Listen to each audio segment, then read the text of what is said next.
Nah, ikhwatal Islam pendengar dan pemirsa Roja, demikian sesi materi yang penuh manfaat. Kita simak bersama kajian ilmiah disampaikan oleh Al-Ustaz Yazid bin Abdul Qadir Jawas hafizahullahu ta'ala.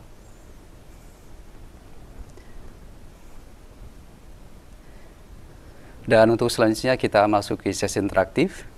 Silakan di kesempatan pertama kami buka di 0218236543. Silakan. Terima kasih Ustaz. Assalamualaikum warahmatullahi wabarakatuh. Waalaikumsalam warahmatullahi wabarakatuh. Silakan, dengan siapa, dari mana Ibu? Dari Ibu di Ternate. Silakan pertanyaannya. Ya, begini saya mau bertanya Ustaz. Di sini kita masih kebanyakan berbuat bid'ah. Di sini juga kami punya majelis. Jadi kira-kira saya yang sudah alhamdulillah sudah belajar mengikuti apa yang disampaikan oleh Ustaz di Roja TV ini, kira-kira apa yang harus saya sampaikan pertama terhadap ibu-ibu di majelis tentang bid'ah itu, dan bagaimana agar supaya mereka mau mengikuti apa yang saya sampaikan. Mohon penjelasannya. Kemudian yang kedua, Mohon maaf, satu saja Ibu, karena waktu yang terbatas. Terima kasih. Assalamualaikum warahmatullahi wabarakatuh. Nah, waalaikumsalam warahmatullahi wabarakatuh. Terima kasih Ibu di Ternate atas interaksi dan pertanyaannya. Silahkan Ustaz. Alhamdulillah wassalatu wassalamu rasulullah. Allahumma salli wa sallim barik Nabi. Pertanyaan dari Ibu tadi berkaitan dengan masalah bid'ah. Bagaimana di masyarakat yang banyak berbuat bid'ah. Tadi sudah saya jelaskan berkaitan dengan masalah agama ini yang harus kita dakwakan pertama kali tentang tauhid, tauhid dan tauhid. Itu yang paling penting, itu prinsip. Sebab dalam kita belajar dan dalam kita berdakwah, kita mulai al-bada'atu bil aham fal muhim. Kita mulai dari yang paling penting kepada yang penting. Yang paling penting tentang tauhid.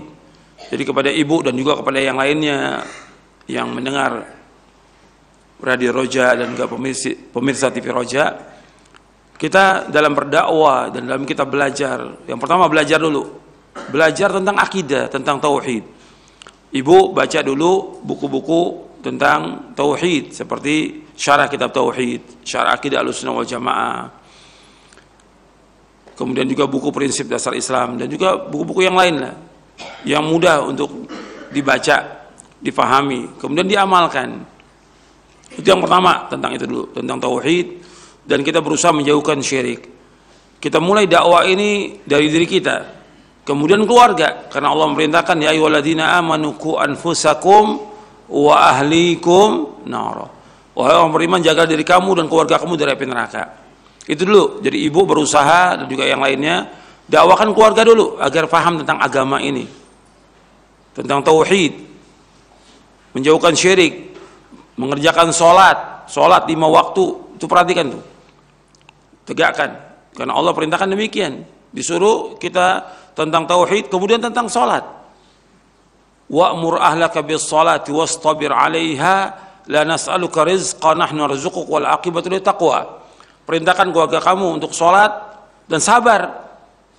Disuruh keluarga kita sholat dan sabar. Kami nggak minta rezeki kepada kamu. Kami akan berikan rezeki kepada kamu dan akibat yang baik bagi orang bertakwa. Itu dalam surah Thaha. Kemudian setelah kita memahami tentang tauhid, kita mengamalkannya, kita mendakwakan kepada keluarga, kita juga dakwakan kepada sanak famili kita, keluarga kita. Karena Allah berfirman kepada Nabi Muhammad SAW, wa anzir ashiratakal aqrabin. Ancamlah keluarga kamu yang terdekat. Ancam mereka agar mereka mentauhidkan Allah, menjauhkan syirik. Itu dulu. Sesudah itu kita dakwakan agar mereka juga sholat. Baru kemudian kita yang lainnya mendakwakan bagaimana kita mengamalkan sunnah-sunnah Nabi SAW. Dan sunnah Nabi banyak, dan menjauhkan perbuatan bid'ah. Jadi harus kita mulai dari al-aham fal muhim. Dan ini perlu waktu yang lama. Nggak bisa sehari 2 hari, nggak bisa sepekan 2 pekan. Perlu waktu yang lama untuk kita mengamalkannya Setelah itu kita ngamalkan sunnah-sunnah Nabi, dakwakan juga kepada keluarga kita, sanak family, dan melarang orang dari perbuatan bid'ah. Jadi sekarang pertanyaan ibu tadi, kita hidup di masyarakat yang banyak mereka berbuat bid'ah. Kita tidak boleh ikut dalam perbuatan bid'ah, nggak boleh. Sebagaimana kita nggak boleh toleransi terhadap kesyirikan, nggak boleh juga toleransi kepada bid'ah. Ini agama, ini prinsip dalam kita beragama yang harus kita pegang terus sampai kita diwafatkan oleh Allah. Karena nggak akan mungkin kita lurus di atas siratal mustaqim kalau kita nggak menjauhkan bid'ah. Harus kita jauhkan. Tapi dengan cara yang baik kita jelaskan kepada mereka, karena mereka belum paham. Jadi ibu bisa memberikan buku-buku yang bermanfaat buat mereka, suruh baca. Gitu. Atau kalau nggak buku yang tipis-tipis, ya selebaran atau lembar berkaitan dengan melaksanakan sunnah, menjauhkan bid'ah. Karena ini penting dalam beragama. Tapi yang pokok tadi tentang tauhid, tentang sholat dulu. Karena kita nggak akan mungkin berada di siratal mustaqim tanpa menjauhkan bid'ah. Seperti yang sudah berkali-kali saya bawakan hadis Irbad bin Sariyah radhiyallahu an, yang Nabi bersabda SAW, "May ya'ish minkum ba'di fasara ikhtilafan katsira, fa'alaikum bisunnati wa sunnatil khulafa'il mahdiyyin ar-rasyidin tamassaku biha wa 'addu 'alaiha bin nawajidh wa iyyakum muhdatsatil umur fa inna kulla muhdatsatin bid'ah wa kulla bid'atin dhalalah." Kata Nabi SAW, barang siapa yang hidup sesudah wafatku, maka dia akan melihat perselisihan yang banyak. Nabi SAW menyebutkan akan terjadi perselisihan, perpecahan di tengah-tengah umat Islam ini. Nabi SAW memberikan solusi, hendaklah kalian berpegang pada sunnahku dan sunnah para khalifahku yang terpimpin dan lurus. Peganglah erat-erat dan gigitlah dengan geram kalian. Peganglah erat, gigit dengan geram kalian, artinya kalian terus belajar, memahami, mengamalkan. Terus. Kemudian kata Nabi, jauhkan dari kalian dari setiap perkara-perkara yang bid'ah. Perkara-perkara yang baru dalam agama. Karena setiap perkara yang baru dalam agama bid'ah dan setiap bid'ah sesat. Artinya Nabi setelah menunjuki kita agar kita berpegang teguh pada Quran dan Sunnah paham salaf, Nabi menunjuki kita agar kita menjauhkan perbuatan bid'ah. Yang menyuruh menjauhkan perbuatan bid'ah adalah Rasulullah Sallallahu Alaihi Wasallam. Nabi yang suruh jauhkan, bukan ulama, bukan ustadz. Nabi SAW yang menyuruh kita untuk menjauhkan segala macam perbuatan bid'ah. Karena bid'ah itu sangat berbahaya buat hati, buat akal, buat agama. Buat semuanya berbahaya hati itu.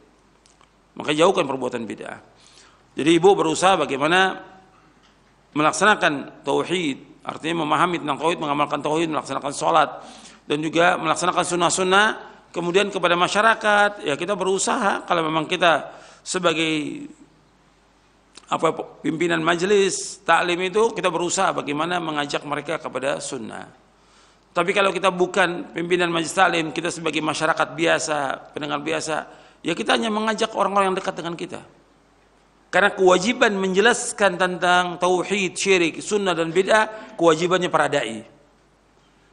Itu kewajibannya. Jangan kita mengangkat diri kita jadi dai. Karena ini banyak. Baru ngaji sekali, 2 kali, 3 kali, sudah jadi dai. Ini namanya dai karbitan. Nah, ada seperti itu.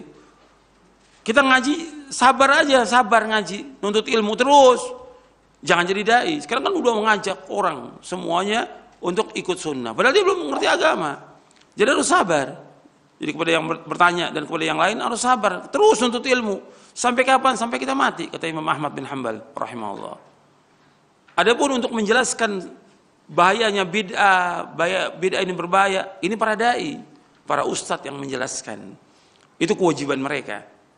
Kalau mereka tidak menjelaskan kepada umat tentang bahayanya syirik, bahaya bid'ah, akan dituntut oleh Allah sampai hari kiamat mereka nanti. Berat hukumannya bagi para dai itu. Kenapa? Karena dia menyembunyikan ilmu yang terdapat dalam Al-Quran dan Sunnah. Dia sembunyikan. Berat. Tanggung jawabnya para dai ini berat. Kalau mereka tidak menjelaskan kepada umat tentang bahaya syirik dan bahaya bid'ah.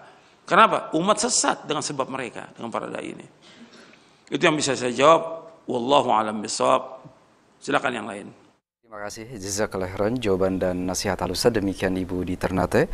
Masih kami coba sapa kembali dari penelpon. Yang kedua kami angkat di 0218236543. Silahkan. Halo, Assalamualaikum warahmatullahi wabarakatuh. Waalaikumsalam warahmatullahi wabarakatuh. Ya, dari mana Bapak? Saya Dani dari Kediri, Jawa Timur, Ustaz. Silakan Pak. Iya, mau menanyakan Ustaz, dahulu orang tua kami pernah berbuat kesyirikan dengan mendatangi ke dukun-dukun. Terus saat ini insya Allah lagi belajar agama. Tapi yang saya tanyakan, saya kan nggak tahu apakah dahulunya itu masih ada jin-jinnya atau gimana. Bolehkah kalau saya sebagai putranya untuk menyarankan ruqyah, Ustaz? Iya. Walaupun orang tua Bapak sudah berusaha untuk belajar agama dan bertobat begitu Pak ya. Iya. Apakah dibolehkan melakukan ruqyah secara khusus untuk mengusir jin-jin dari orang tua begitu maksudnya Bapak? Iya, betul gitu, Baik. Ustaz. Ya. Baik, terima kasih Bapak di Ya, Kediri. Ustaz. Jazakallahu khairan. Wa'iyyakum. Nah, silakan Ustaz. Iya. Ya, berkaitan dengan apa yang sudah berlalu dari perbuatan Bapak tadi, ya wajib taubat kepada Allah dengan taubatan nasuha. Kalau dulu pernah mendatangi dukun, ya taubat kepada Allah SWT. Karena nggak boleh mendatangi dukun. Atau yang lainnya, mungkin masih dulu percaya pada jimat-jimat, tangkal-tangkal, dan yang lainnya. Kata Nabi SAW, Inna ruqa wat tama'ima wat tiwalata syirkun. Sesungguhnya ruqyah, jimat-jimat dan tangkal-tangkal itu syirik. Itu jauhkan. Ya, sekarang sudah bagus, alhamdulillah, sudah taubat dan belajar. Ini sudah Masya Allah, luar biasa. Bersyukur kepada Allah, diberikan hidayah. Hidayah itu mahal. Hidayah itu lebih baik daripada dunia dan seisinya. Makanya kita bersyukur kepada Allah. Kepada yang belajar tentang sunnah ini, antum bersyukur kepada Allah. Jangan ujub, jangan sombong. Antum bersyukur kepada Allah mendapatkan hidayah dari Islam dan sunnah. Kita nggak akan mungkin dapat hidayah kalau Allah nggak memberikan hidayah kepada kita. Yang memberikan hidayah itu Allah Ta'ala. Alhamdulillahilladzi hadana li hadza. Segala puji bagi Allah yang telah menunjuki kami di atas jalan yang lurus ini. Maka bersyukur dan belajar terus. Kepada yang bertanya tadi dan juga bapaknya, belajar terus Quran wa sunnah al-fahmi salaf ini. Kemudian tadi ada sedikit keraguan bagaimana kalau masih ada sisa-sisa di rumah itu atau yang lain di ruqyah. Nggak perlu di ruqyah. Belajar aja, cukup belajar. Di rumah tetap dibacakan surah Al-Baqarah, karena Nabi bersabda SAW, la taj'alu buyutakum maqabira inna syaitana yanfiru minal baiti alladhi tuqra'u fi surat Al-Baqarah. Akhrajahu Muslim.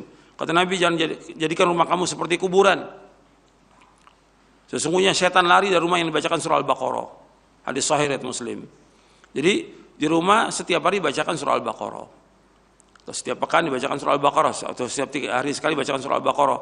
Tapi terus baca surah-surah yang lain juga kita baca. Zikir pagi petang jangan tinggal. Itu aja. Adapun tentang berkaitan masalah yang lalu dengan ruqyah, ini enggak ada dalam Islam seperti ini. Sekarang ini semua apa-apa ruqyah gitu. Ada masalah dikit ruqyah. Bahkan kadang-kadang anaknya nakal ruqyah. Ya anak nakal dididik bukan diruqyah. Mestinya juga kalau dia mau berpikir yang waras, ya anaknya nakal itu ya karena bapak ibunya nakal. Nurun jadinya. Kok diruqyah? Ya dididik gitu. Jadi sekarang ini apa aja masalah diruqyah. Ini ruqyah yang bid'ah ini. Gitu. Memang perlu pembahasan nanti tersendiri berkaitan dengan ruqyah ini, karena banyak sudah yang menyimpang tentang ruqyah ini. Bahkan juga orang bikin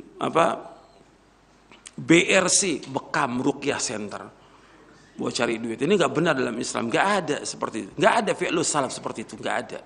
Gitu. Itu harus berubah nanti semuanya itu. Jadi dipakai buat jualan, kenal sunnah dipakai buat jualan sunnahnya. Gitu. Ini nggak benar dalam Islam. Mereka harus taubat kepada Allah dengan taubatan nasuha. Ruqyah boleh kalau ada yang kemasukan jin, kemasukan dibacakan ayat Al-Quran, sudah cukup. Tapi alhamdulillah bapak antum sudah belajar sunnah, sudah cukup, belajar terus. Insya Allah dengan kita belajar ini, setan itu akan menyingkir. Kalau belajar ini niatnya karena Allah dan kita sungguh-sungguh, dan kita dengan belajar ini kita takut kepada Allah, setan itu akan menyingkir. dan belajar baca Al-Quran, di rumah baca Al-Quran, zikir pagi petang, insya Allah. Jadi jangan kemudian ada masalah sedikit ruqyah, ini banyak yang salah, banyak penyimpangan yang berkaitan dengan ruqyah, banyak penyimpangan. Tapi bukan sekarang pembahasannya. Nanti insya Allah ada pembahasan berkaitan dengan ruqyah, di buku ini ada pembahasannya, nanti kita akan bahas. Maka bagaimana yang sunnah, bagaimana yang bid'ah, karena udah banyak penyimpangan sekarang ini. Iya, mungkin satu lagi pertanyaan. Terima kasih Ustadz, jazakallahu khairan jawaban dan nasihat Ustadz. Satu pertanyaan terakhir dari pendengar kita di Sulawesi Utara. Assalamualaikum warahmatullahi wabarakatuh. Ustadz, di dalam kehidupan bermasyarakat di negara kita masih banyak dijumpai kelompok masyarakat yang melakukan sesembahan yang konon itu adalah tradisi dari para leluhur, sehingga sulit dibedakan Ustadz antara mana yang sifatnya tradisi atau budaya dan mana yang dibenarkan dalam agama Islam. Sebagai salah satu contoh adalah mengumpulkan hasil pertanian dan peternakan, lalu diupacarakan dilepas di laut yang lepas, sehingga terlarung oleh lautnya, dan dimaksudkan agar Allah Subhanahu wa taala menjauhkan dari malapetaka dan dimakmurkan negerinya serta dilancarkan rezekinya. Yang jadi pertanyaan Ustadz, bagaimanakah menyikapi adat istiadat dan kebiasaan serta tradisi para leluhur yang seperti ini sehingga masyarakat bisa terlepas dan terjauh dari kesyirikan? Mohon nasihat dan tuntunan dari Al-Ustadz. Jazakallahu khairan. Iya, berkaitan dengan kebiasaan-kebiasaan, kebudayaan, tradisi yang lainnya, ini rata-rata semuanya kesyirikan yang ada. Ketika para nabi dan para rasul alaihi wassalatu wassalam mendakwakan dakwah tauhid, yang mereka lakukan semua alasannya inna wajadna aba'ana ala ummatin wa inna ala athari muqtadun. Sesungguhnya kami mendapati bapak dan nenek moyang kami melakukan seperti ini, tradisi-tradisi seperti ini, kami ikut. Jadi apa yang dilakukan oleh mereka itu kesyirikan. Pertadi yang dicontohkan, hasil dari pertanian itu kemudian diserahkan ke dewa laut. Kan punya keyakinan ada dewa laut atau ada Dewi Sri atau yang lainnya, yang mereka punya keyakinan bahwa Dewi Sri atau dewa laut itulah yang menyelamatkan dia dari berbagai macam malapetaka, yang menyuburkan tumbuh-tumbuhan. Ini kesyirikan. Keyakinan syirik. Mestinya hasil itu dia manfaatkan dan dikeluarkan zakatnya, diberikan fuqara masakin, itu manfaat. Dilemparkan ke laut, dibuang ke laut untuk selamat, ini kesyirikan. Dan alasan-alasan dilakukan oleh kaum musyrikin sama, nggak berubah dari dulu juga. Kita lihat beberapa ayat supaya kita paham. Kita kembali kepada dasar dalil Quran dan Sunnah. Allah menyebutkan ketika kita menyuruh mereka untuk kembali kepada Quran dan Sunnah, itu alasan mereka, kami mendapati nenek moyang kami melakukan demikian, selalu seperti itu. Kita mulai dari surah Al-Baqarah di ayat 170. Allah menyebutkan wa idza qila lahum ittabi'u ma anzalallahu qalu bal nattabi'u ma alfayna 'alaihi aba'ana aw law kana aba'um la ya'qiluna shay'an wa la yahtadun. Apabila dikatakan kepada mereka, ikutilah apa yang Allah turunkan, mereka menjawab, kami mengikuti apa yang kami dapati bapak-bapak dan nenek moyang kami melakukannya. Meskipun bapak mereka tidak berpikir sedikit pun juga dan tidak melakukan petunjuk.